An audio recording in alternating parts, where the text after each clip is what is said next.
Appreciate you guys coming again today. Had a good weekend. I think kids played their tails off. I couldn't be more proud of the way our guys play with effort. We emphasize it all the time, but our kids play hard for 4 quarters. As you guys know, they never give up.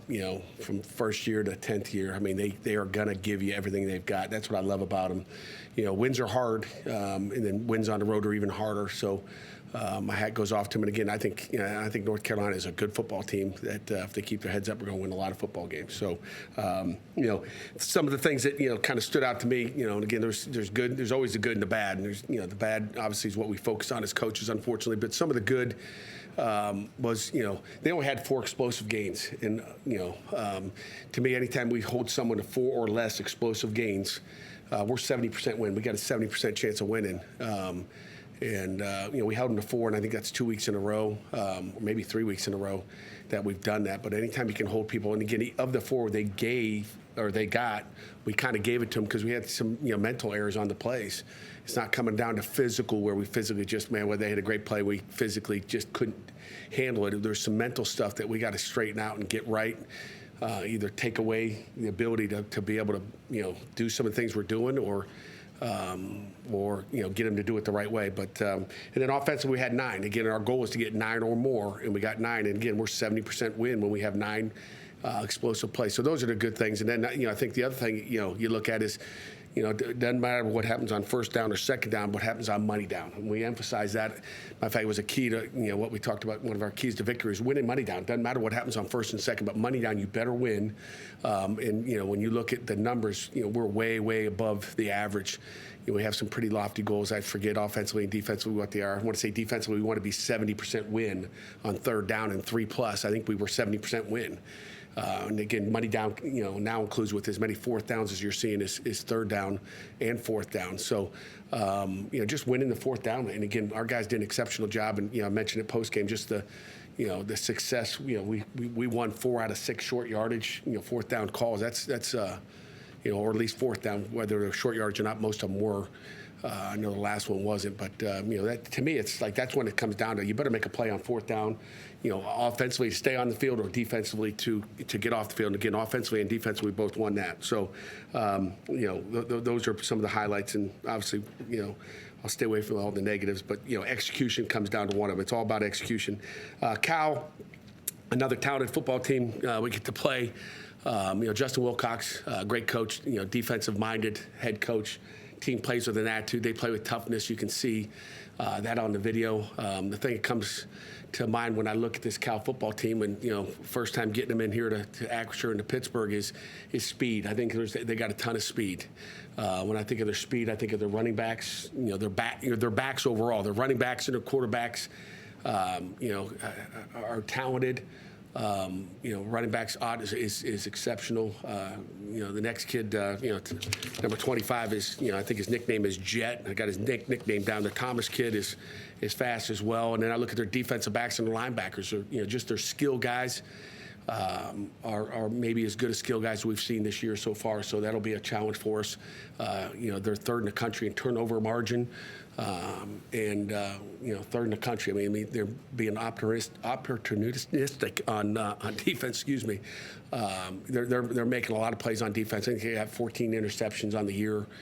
They're making plays. They got great ball skills on the back end as well. Their linebackers got a few of those as well. But they're a really good football team that has been tested. Okay, I mean, you look at they played Auburn, Florida State, and Miami their last 3 games. So there's whoever did their scheduling didn't do them any favors, I guess. I mean, they got 3 really good teams in a row, and hopefully going on number 4 here with Pitt. So questions. Desmond Reed had 29 touches on Saturday. Truly played phenomenal. But do you guys have to do a better job at distributing the football around so that you don't wear him down as much throughout games? Again, it's not like we're trying to get him 11 catches. I mean, it's in 2 minutes, and he gets 2 or 3 catches right there in a row. And and again, I think it comes down to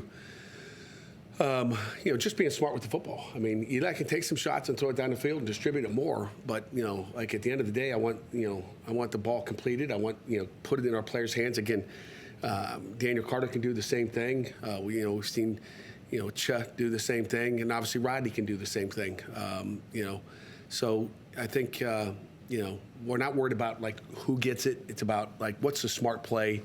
It's just like we'd like to get the ball to Gavin. Gavin's probably the most unlucky tight end in the country. If you watch some of the plays where he's open, we got chances to get him the ball, and we haven't had a chance to get it to him, but he's open, and we got some nice plays called. But but that's sometimes happens again in football. We'd like to get Gavin more, but like we're trying to, but like for whatever reason, it just doesn't work out that way. So distribution of the ball is critical. We'd like to spread it out. I think we've had a lot of guys catch balls this year so far, but like, hey, there's a lot going on. Pass rush, blitzes, whatever it may be. You can't just predetermine. Well, I got to get him some catches, so throw it over that way. That's when you make mistakes, and I think that's the great thing about what we're doing right now is protection of the ball. We had that one awful play. Some of those fourth downs, Matt Bryant couldn't kick the field goal. Is that maybe you think of that out of respect for your offense? We better score 6 here rather than 3. Maybe a little bit of both. I mean, maybe it's respect for the offense, but again, he's going by analytics, just about like everybody else in the country is doing, is using the analytics and saying, okay, you got a 55% chance of making the field goal here, but you got a 55% chance of converting on 4th and 1. Let's go. Let's put the game away. So, Mac Brown made good decisions. I mean, everything he made, decision-wise, again, I would have done the same thing he did. You got to go for it on 4th down. You take chances. I think early in the game we had a 4th down and we converted it. I think in the first drive, I believe, led to a field goal. So I mean, you have to take those chances when you have those opportunities. And 4th and 1, back 25 years ago, back when I was playing, nobody went for it on 4th and 1. Even in your own territory, people are going for it more and more every single year because of the odds of getting it and the sophistication of offensive plays. So I think that's where you're going. And Mac Brown's a heck of a coach, and he made good decisions. I would make all the same decisions he did. I just didn't have as many opportunities to do it. And I think we were 2 for 2 on 4th down, I believe. EJ, correct me if I'm wrong, but again, but guys got to make plays too. You've had 4 different 100-yard receivers this year and 2 different 100-yard rushers. As a defensive guy, how difficult does it make it for opposing defenses to game plan when it's not about just focusing on stopping one or 2 guys? It's a lot harder, man. And again, to Chris's point, spreading it out. We're trying to spread it out as much as we can. We'd like to have another couple this week, as far as who you're getting the ball to. But it all depends on what they're doing. And it's not like we're just throwing the ball to that guy, and and they can double cut. They can't double. They got to worry about everybody. And that's what makes it so hard with Desmond in the back here, because he's a running back, but he's also a receiver. And it's not like he's a good receiver and an average running back. The guy can make plays, when he gets the ball handed off. So it's like, what do you again, we call it 11 personnel that were in most of the time 1 tight end and 3 wide receivers and a running back. But really, you could look at it and say it's 4 receivers in the game, but it's also got a running back in the game. He's a slash type guy that can do it all. I mean, he's a receiver and he's a running back, and he's deadly at both. I think, that's what makes him so exceptional. 130 FBS schools not realize that Dez was a big-time college, including this one, by the way, not realize that Dez was a big-time college football player. I mean, there's a bunch of them, at the FCS level. There really is. Again, you're looking for, guys that are bigger than this podium. And, normally if you can't see them and you're like, hey, where are you over there? Again, it comes down to size. There's so many good players out there, okay? And that's why I said, everybody gets all concerned about these 5-star guys. It ain't about the 5-star guys. It's about those guys that can play. And whether it's a 2-star, 3-star guy, I think it all comes down to, Chris P can tell you, like it comes down to just evaluating what you like. And, when we watch the tape, he's explosive. And, you can look at the size and all that. And we've had little guys through the years be good players. But, there are just so many players out there, and if you got a choice between a 5'8" guy and a 6-foot guy, you're going to take the 6-foot guy, and then it just trickles down. But that's a great thing about the portal for some of those FCS teams is you go there and prove what you have. You can move up and do great things, and either way, you got a chance to go to the NFL. But to be able to prove it at a higher level, he's getting that opportunity, and he's following through with it. On your final drive, I was curious. Notice to take more than 7 minutes off the clock, you get points out of it successful. There was still a number of snaps, snap the ball with 31 seconds left, 27. was Eli still just kind of staying in the tempo he was comfortable with? Should he run that clock even more on some of those plays there? Yeah, we've had a conversation as offense, just running the clock out. Maybe they don't even get into a 2 minute. Maybe the game's over and we don't have to run another snap. Make them use their timeouts. All those things. Again, as a head coach, I got a hard time handcuffing. I have a hard time handcuffing an offensive coordinator and saying, do this. You just run the ball, run the clock out, and be conservative. I mean, you guys would all sit in here and probably whine and complain. I don't want to be that guy. I was in a game one time. We got beat 12-10. I tell the staff this story. We got beat 12-10 against Michigan in the Big House, and we're up 10-12 to 10. I think we got beat 12-10. They kicked 4 field goals, but we're up 10-9. And our offense got the ball, in a coming out situation, probably inside the 10. They ran 3 straight plays right up the middle. When there's guys that are playing 10 yards off, we could have thrown just a quick route out there. Just get a first down. Just get 1 first down, game's over. We go 3 and out, we punt the ball. Michigan doesn't get a first down, and they kick a field goal to win the game 12 to, So it's that, being conservative. What got you where you are is the way I look at it. And the thing, so I don't care if they run or pass it. I want to continue to be aggressive. If you look at the videotape, they're all in the box, okay? And Coach Bell was like, Coach, we're gonna score a touchdown here. I'm like, that's great. I like guys that want to score touchdowns. Like, go ahead. I'm not going to say, hey, run up the middle for a 1 yard loss. What's better, scoring touchdown? So, the thing that we have to do a better job at in that situation, whether you run it or pass it or clock, number one is we got to make sure we kick a field goal. We got a great field goal kicker. If we didn't have a great field goal kicker, I would say let's get in the end zone. I don't trust that guy. I don't really want to kick a field goal in this situation, but let's take our shots. And if we did a better job of protecting and, maybe, we got Gavin, wide open in the end zone, but we didn't protect the quarterback because we didn't block the wrong guy, okay? So there's those situations. So we can score, we're at 14 and they need 2 touchdowns. But, the emphasis is not on what we did run past. It's about executing at the end of the game the right way, whether it's blocking the guy and then the quarterback being smart with the football at the end of the game of knowing that, hey, we got a field goal ready. Do not throw the ball where even anybody in North Carolina has a chance to touch the ball. That's what we don't want to happen. And if in doubt, throw it out of the end zone, and we're okay.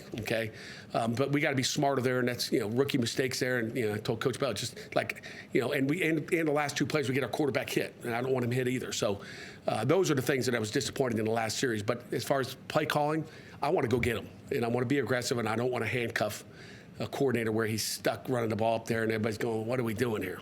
How have you liked Eli's balanced decision making? You guys are undefeated, and he's literally not just averaging, he's scored 3 touchdowns a game, thrown 3 touchdowns a game every contest you guys have had. But talking about avoiding mistakes like that, distribution of the football, how do you feel he's done, and what do you feel like is his next step to improve?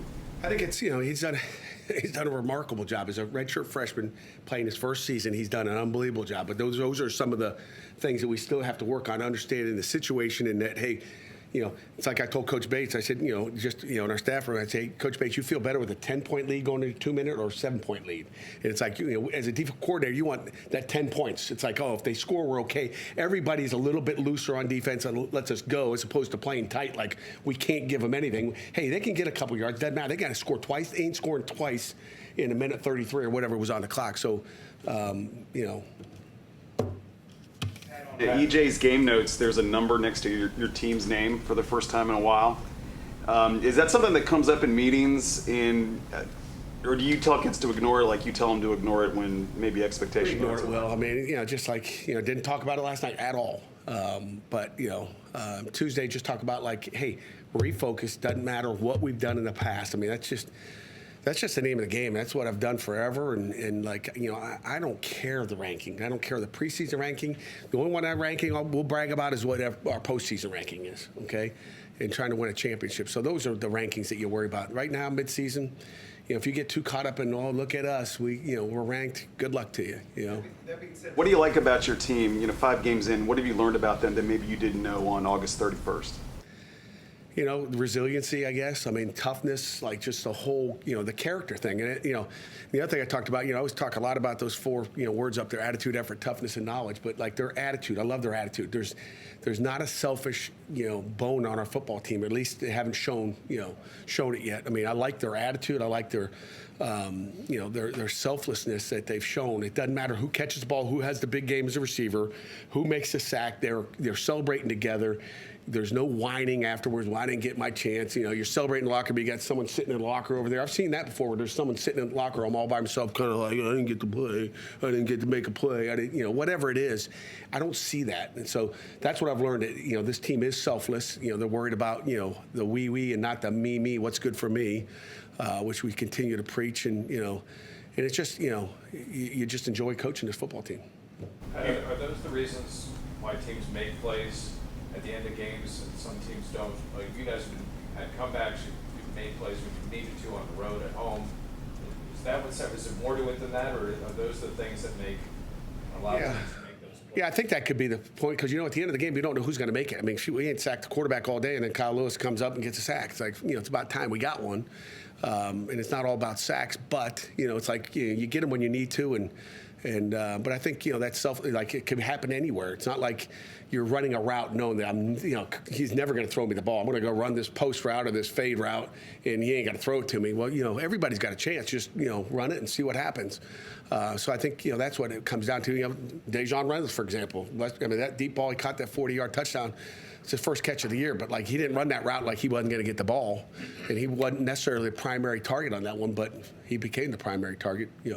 Covered by 3 guys and catch the ball. So I think, just that selflessness and him running that route like, I'm going to get the ball thrown to me every time. And blocking his tail off. I mean, look at some of the effort, and I pointed out, Dejon, he had a couple blocks out there. He's just like pummeling people, putting them in the ground, pancake blocks for receivers. Those are some big blocks. Gavin Bartholomew, regardless of what he has, 11 yards receiving, but on one of Eli's runs down their sideline, he takes a guy and he's blocking him for 10 seconds and drills him to the ground. Like, you talk about effort. He ain't worried about his catches. He's worried about winning and doing his job and just playing with an attitude and some great effort. You saw that, Chris, huh? You liked that block, huh? I did. I saw you shake your head. I noted it on Twitter late in the game. Pat, you guys added Sean Fitzsimmons to the starter on the depth chart. What did you like about him? And with 6 starting defensive tackles, you guys going to run a 6-3-2 on Saturday? We're going to run 60 tackles. It's like it's by committee, and I hope we don't put 60 tackles out there. It would not be good. Linebackers would not be happy. But it's like every week we're going to start the guys that have the best week of practice, and Fitzy had the best week of practice. I mean, Francis Brew did some great things as well. Like, he only had 9 plays. It's like, God, maybe we should have got him more. And you sit there as a coach, you're trying to get as many in there as you can and see what they've got. But there's some Ghost is he's a screen killer. I think the first screen they ran, which screen was a major emphasis last week. He turns and goes, like, he sniffs it, he feels it, and makes a great tackle, on a screen that's out there, in the flat. So, we're just going to utilize him as we go. But Sean Fitzsimmons, first game back, he's usually a slow guy getting back off an injury. But man, we didn't know what we get out of him. We wanted to limit his plays. I think he had 40+ snaps. And we were thinking about limited it going in just to not overdo it, but it was hard not to put him on the field. But we saw a lot of good stuff out of those guys up there when we were going the right way. And there was times where we were going the wrong way, and it wasn't necessarily their fault. I blame coaches for it, number one, and then our players, communication issues. But Sean did a nice job, and so were those other guys. Are you concerned about the lack of sacks? No, not really. It's a great question. Last week, doing self-scout, you love that self-scout stuff. I want to say 2/3, at least 40% of our third down. I mean, when are you going to get sacks? When they're definitely throwing the ball, right? Third down, we're seeing a tremendous amount of screens, more than I've ever seen in my life, of people just throwing screens. Well, quarterbacks fading back, just throwing it out there. Like, people are getting the ball out of their hands because they don't want to give up sacks. So we can all get worried about sacks. Last week the emphasis was not getting sacks. It was to kill the screens and make sure we took their screens away, because their screens were so good and deadly. But and we knew going into this game, we're like, shoot, if on third down we're seeing that many screens coming into the game, and now we're facing the best screen team we've faced, we're going to see even more. That's why it was so important when Ghost got that, that first screen. It was like, ooh, we got him. I mean, we sniffed out screens. Jimmy Scott takes care of a screen. He rushes up the field, feels it. He covers the tight end screen, and then they throw it to a receiver down the field on a screen, and there's linemen down the field. You can't really throw it downfield when there's screens and the linemen are running downfield. It's like, you can't do. I've never seen that done before, ever. But it's because we sniffed out the screen and they threw it down the field. You can't. It's one of those plays. It's like, how do you stop that one? You can't. So I'm not concerned about the sacks. If you looked at drop back pass per sack, that's what I would worry about. But I haven't looked at that stats. It's getting a win and stopping them and finding a way to get it done. I do love sacks. I like it, but you know what? More important than the sacks probably is the amount of hits you're going to get on a quarterback. So if you count quarterbacks, we've hit some quarterbacks. I like touchdowns. I like strip sack touchdowns. And the one we got, we're an inch away from having another sack and a strip sack, and the Kai Johnson's running, to the end zones for a touchdown. So we're hitting the quarterback, and that's probably if the quarterback's sitting back there in a clean pocket, not good. So. On the flip side, no sacks allowed. What did the offensive line show you? They held a couple times, so that helps. Okay, the first holding call was just okay, but the other ones, Bear saved the quarterback one time, which is a good thing. So I think 2 of the 3 were good calls, and warranted in a big way. But hey, protect the quarterback at all costs, and our offensive line did that again. But he got hit. I don't want him getting hit either. That's the thing. Okay, we didn't give him any sacks, but. As I mentioned, to Chris earlier, those last 2 plays of the game, he's in there. He got hit both times. We don't want that to happen. Chris, go ahead and wrap us up. Jaden Ott has been a threat. I know you talked about this offense and what he can do. What do you guys have to do better this week to specifically what he brings to this? Well, we faced a great tailback, a bigger, fast tailback last week, and that guy got the edge. Again, facing another one this week. Ott's a good football player. Didn't start off, had a little, nagging injury, whatever it was. I'm not their trainer, but has come back and he's talented. He can catch the ball in the backfield. He kind of reminds you a little bit of a Dez Reed. He's got the ability to do it all. And if you give him a lane, he can take it to the house at any time. And so can, the Thomas kid, the Jet kid there. Thank you very much.